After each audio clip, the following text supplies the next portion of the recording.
termulia di antara seluruh umat yang ada di muka bumi ini, di antara semua manusia-manusia yang diciptakan oleh Allah Subhanahu wa taala.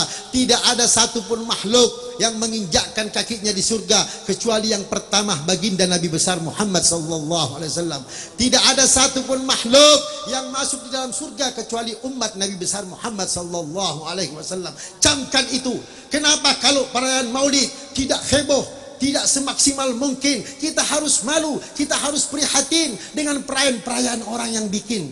Lihat perayaan Cak Gome, lihat perayaan Tahun Baru, lihat perayaan Natal, semua dihebohkan oleh umat-umat mereka. Sedangkan perayaan Maulid Nabi besar Muhammad sallallahu alaihi wasallam diabaikan begitu saja. Ini kita perlu umat Islam prihatin sedikit. Kenapa? Karena kita tidak ada persatuan. Tidak wa'tasimu bihablillah jami'a la tafarragu. Kita tidak bersatu padu di jalan Allah, tidak bersatu padu di jalan yang namanya agama. Kenapa? Karena kita sudah meninggalkan Nabi kita Muhammad sallallahu alaihi wasallam. Kita tidak pernah yang namanya krisis akhlak. Kita tidak pernah yang namanya krisis ekonomi atau politik, tapi kita krisis iman, Bu. Kita krisis akhlak, Bu. Kita sudah tidak menjadikan lagi Rasulullah sebagai nabi kita. Kita tidak menjadikan lagi Nabi Muhammad sallallahu alaihi wasallam sebagai tokoh yang mulia, tokoh yang utama, padahal dikatakan laqad kana lakum fi Rasulillah uswatun hasanah, bahwa pada diri Nabi besar Muhammad sallallahu alaihi wasallam ada pedoman, ada petunjuk, ada suri toladan. Ikutilah Rasulullah, bagaimana salatnya Nabi, bagaimana akhlaknya Nabi, bagaimana kemuliaan Nabi di antara semua umatnya. Doanya Nabi, Bu, saya tidak pernah meminta kekayaan. Setiap hari Nabi berdoa, ya Allah, hidupkan aku dalam keadaan miskin, kumpulkan aku dengan orang miskin, matikan aku dalam keadaan miskin. Di tanggal 12 Rabiul Awal, Yaumal Isnin, hari kelahiran baginda Nabi besar Muhammad sallallahu alaihi wasallam, kebiasaannya Rasulullah adalah berpuasa, mengumpulkan anak-anak yatim di kota Madinah, diberi sedekah sama Rasulullah, dikumpulkan para janda-janda, dikumpulkan para fakir miskin, diberi makan oleh Nabi kita Muhammad sallallahu alaihi wasallam di hari kelahirannya Rasulullah. Sampai-sampai sahabat bertanya, ya Rasul, kenapa engkau berpuasa di hari Senin? Kenapa engkau mengumpulkan anak-anak yatim, memberi makan, memberi sedekah? Kata Rasulullah, qala Rasulullah Muhammad sallallahu alaihi wasallam, fihi wulidtu wa fihi unzila alayya. Berkata Nabi kita Muhammad sallallahu alaihi wasallam, aku berpuasa di hari Senin karena di hari Senin itu adalah hari kelahiranku, dan di hari Senin itu pula aku menerima wahyu dari Allah Subhanahu wa taala. 10 Asyura saja Nabi berpuasa. Umat-umatnya diperintahkan oleh Nabi untuk berpuasa karena menghormati kelahiran daripada kebebasannya Nabi Musa dari kaumnya orang-orang Yahudi. Kita kalau pergi umroh, Bu, kita sholat 2 rakaat di mana? Di bekas kakinya Nabi Ibrahim, karena mengingat sejarah Nabi Ibrahim. Kita diperintahkan sholat 2 rakaat di hari Jumat. Kenapa? Karena di situ ada sejarah Nabi Adam diciptakan hari Jumat, dikeluarkan dari surga hari Jumat, dan dimasukkan ke dalam surga hari Jumat oleh Allah Subhanahu wa taala. Artinya apa? Kita diperintahkan untuk mengingat sejarah. Kenapa sejarah kelahiran baginda Nabi besar Muhammad sallallahu alaihi wasallam, yang mana tidak ada satu makhluk, tidak ada satu nabi dan rasul yang bisa berdampingan kepada Allah kecuali Nabi kita Muhammad sallallahu alaihi wasallam.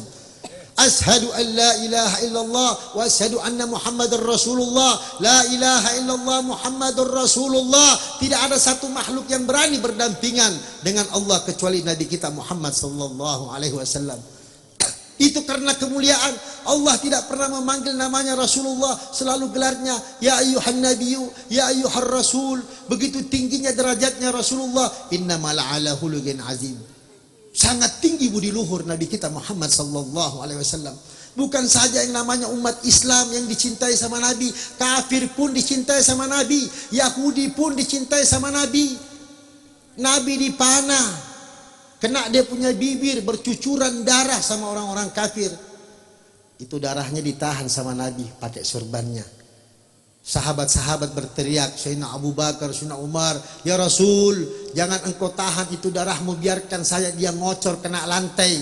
Kata Nabi kita Muhammad sallallahu alaihi wasallam, demi Allah, jangan sampai darahku kena yang namanya tanah satu tetes. Jangan sampai yang namanya darahku kena yang namanya tanah satu tetes. Kalau sampai darahku kena tanah satu tetes, maka semua ini orang-orang kafir akan dilaknat oleh Allah Subhanahu wa taala.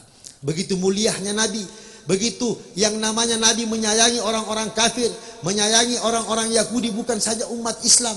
Itu akhlak yang diperlihatkan oleh Nabi kita Muhammad sallallahu alaihi wasallam. Tidak ada akhlak yang paling termulia seperti Rasulullah. Makanya kalau kita ingin selamat, Bu, kalau kita ingin selamat di dunia dan di akhirat, jangan kita lupa sama Rasulullah. Siapa yang melupakan Rasulullah, insya Allah jangan pernah selamat hidupnya di dunia. Kalau kita mau diberikan kejayaan, mau diberikan kemuliaan, mau diberikan rezeki, mau diberikan anak yang saleh dan salehat, mau dipanjangkan umur, jangan pernah lepas bersalawat dalam minimal satu hari 100 kali. Minimal satu hari 100 kali. Karena salawat itu paling mulia. Orang yang punya penyakit, orang yang punya kesusahan, insya Allah kalau dia bersalawat, insya Allah Allah Subhanahu wa taala akan membantu dia. Makanya kita bersyukur, Bu, alhamdulillah di tanggal 12 Rabiul Awal ini, hari kelahiran baginda Nabi besar Muhammad sallallahu alaihi wasallam, kita bisa merayakannya bersama TVRI. Mudah-mudahan kita semua yang berkumpul di sore hari ini dipanjangkan umur, disehatkan walafiat, dan khususnya TVRI selalu diberikan kesuksesan oleh Allah Subhanahu wa taala, diberikan kejayaan, karena alhamdulillah kita masing-masing semua mempunyai perhatian untuk mencintai Rasulullah. Bayangkan Ibu, kalau hari Natal semua orang itu berpakaian apa? Merry Christmas. Tapi giliran Maulid tidak ada tanda-tandanya. Maulid tidak ada tanda-tandanya, seperti biasa saja. Mestinya kita kalau Maulid ini disemarakkan, khusus di Makassar itu telur. Semua di depan-depan rumahnya tanam itu telur.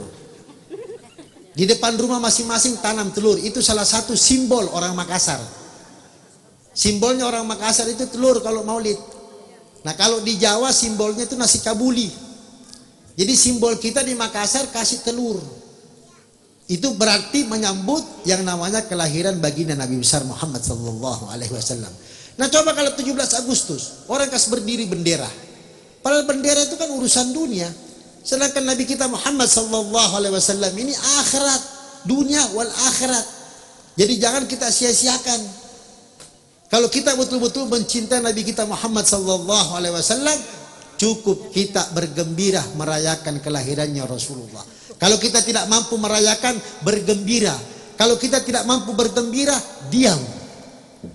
Jangan kita saling menyalahkan cuma karena perayaan Maulid itu sendiri. Ada yang pro, ada yang kontra. Persoalan yang namanya merayakan tidak merayakan, intinya adalah cinta kita kepada Rasulullah. Man ahabbani kana fil jannah. Barang siapa yang mencintai Rasulullah, maka insya Allah dia akan bersama Nabi kita Muhammad sallallahu alaihi wasallam nanti di surga. Al-Imam Hasan Al-Basri mengatakan, demi Allah, seandainya aku punya emas setinggi gunung Uhud, aku akan korbankan semua untuk maulidnya Nabi besar Muhammad sallallahu alaihi wasallam. Sebagian ulama mengatakan, siapa yang mengundang ke rumahnya, ya, berpakaian rapi, menggunakan minyak wangi, memberi makan tamunya, mendengarkan yang namanya orang mengaji, membaca rawi sejarah daripada Nabi besar Muhammad sallallahu alaihi wasallam, mendengarkan tausiah, maka insya Allah kalau dia meninggal nanti dia akan dikumpulkan dengan para nabi dan rasul, orang-orang as-siddiq, orang-orang saleh, dan insya Allah dia akan ditempatkan di surga Illiyin, surga yang paling teratas. Alhamdulillah. Mudah-mudahan insya Allah